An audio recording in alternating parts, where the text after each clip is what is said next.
म्हणजे मग या ठिकाणी बँकिंग सिस्टीम चालेल। आता मुश्रीफ साहेब या ठिकाणी आहेत। मुश्रीफ साहेब आमच्या मंत्रिमंडळाच्या बैठकीत रोज सांगायचे की लवकर तारीख घोषित करा, कोणी कर्जच भरत नाही। आमच्या कोल्हापूर बँकेमध्ये रेग्युलर कर्ज भरणारे लोक होते, पण कोणी कर्जच भरत नाहीये।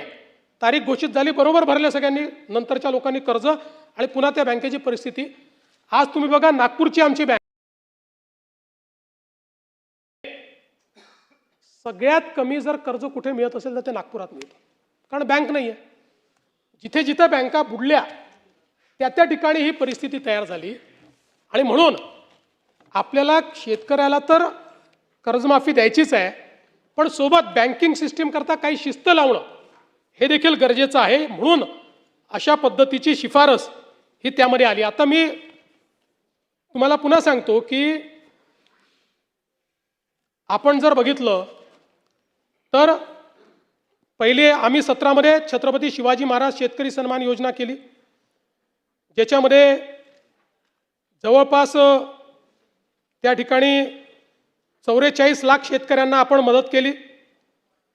त्यात 24 लाख शेतकऱ्यांना कर्जमाफीची योजना होती।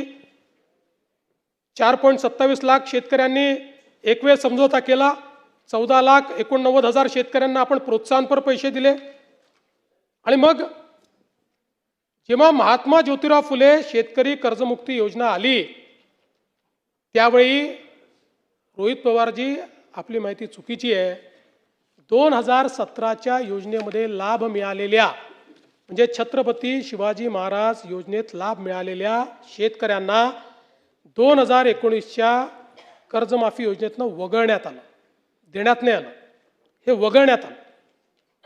त्यामुळे या ठिकाणी 17ला लाभ मिळालेल्या शेतकऱ्यांना महात्मा ज्योतिराव फुले कर्जमुक्ती योजनेत लाभ मिळालेला नाही, त्यांना वगळलेला आहे।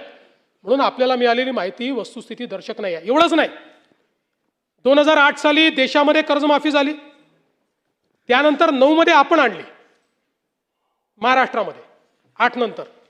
आता 9 मध्ये देखील आपण ज्यावेळेस आणली त्यावेळेस 8च्या माफीमध्ये जे समाविष्ट होते त्यांना आपण वगळलं, आणि इतरांना आपण 20,000पर्यंत त्या ठिकाणी मदत केली।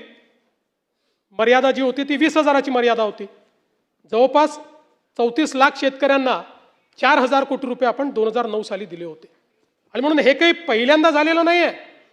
या प्रत्येक वेळी लगतची जी कर्जमाफीची योजना आहे त्या कर्जमाफीच्या योजनेतल्या जे पात्र झाले आणि ज्यांना लाभ मिळाला त्यांना वगळण्यात आलेलं आहे। आणि आपण जर बघितलं तर याच्यामध्ये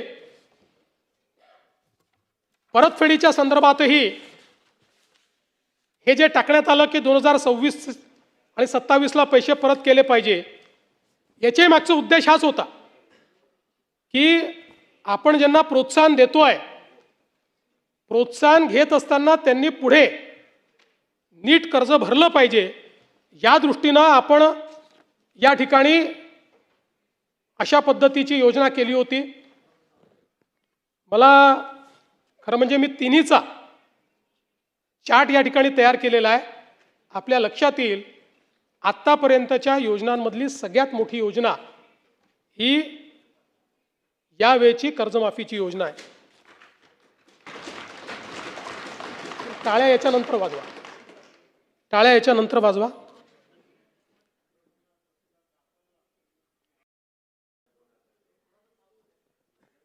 सातत्याने या संदर्भात अटी शर्ती आहे तशी मागणी होत होती। आज जवळपास आमच्या रणधीर सावरकरांच्या नेतृत्वात महायुतीचे सर्व आमदार मला भेटले आणि त्यांनी सगळ्यांनी मागणी केली की ही 50,000ची अट तुम्ही काढून टाका। त्यावेळी त्यांनाही मी आकडेवारी दाखवली। मी त्यांना सांगितलं की अट काढल्याने आमच्यावर 3-4 हजार कोटीचा भुर्दंड येईल, फार येईल असं नाही, 4,000 कोटीचा येईल, 5,000 कोटीचा येईल, पण शिस्तीचा भाग म्हणून ही आणलेली आहे। मी त्यांना दाखवलं की समजा 1 लाखापर्यंत नेली तर 2 लाखच शेतकरी असे राहतात की ज्यांच्यावर त्या ठिकाणी त्यांना याचा फायदा मिळत नाही। पण तरी देखील सगळ्यांचं मत होतं की 2 लाख शेतकरी का सोडता, केवळ त्याच्याकरता शेतकऱ्यांमध्ये अशी भावना होईल की कोणाला ठेवलं आणि कोणाला वगळलं. त्यामुळे मी आर्थिक शिस्त सांगत होतो आणि ते लोक मला हे सांगत होते की आपण व्यापक विचार केला पाहिजे आणि शेवटी लोकशाही आहे, त्यामुळे लोकशाहीमध्ये त्यांचा व्यापक विचार मी मान्य केला. आणि आता हे जे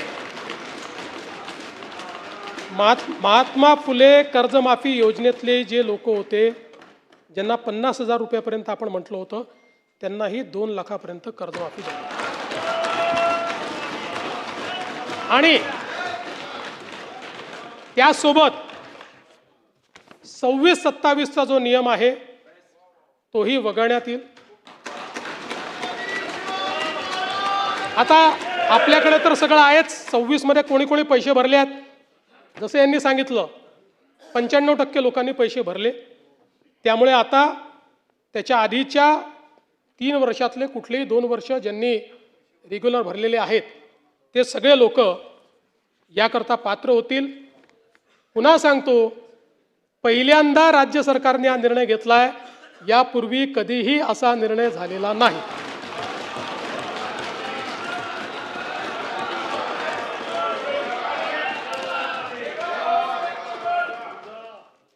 कापसाच्या खरेदीच्या संदर्भात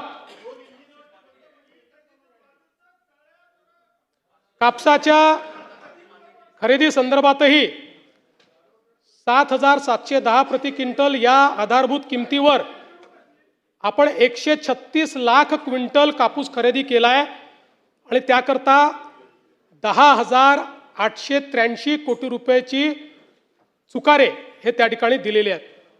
सोयाबीनच्या संदर्भात 3,198 कोटी किमतीचा 6 लाख टन सोयाबीन आपण खरेदी केली आहे. कांद्याच्या संदर्भात जवळपास 14,687 मेट्रिक टन कांदा खरेदी केलाय आणि कांद्याचा खरेदी दर आपण 2125 केल्यामुळे आता बाजारामध्ये तो 2500 ते 3,000 इथपर्यंत पोहोचलेला आहे. सुधीर भाऊंनी मला धानाच्या बोनस संदर्भात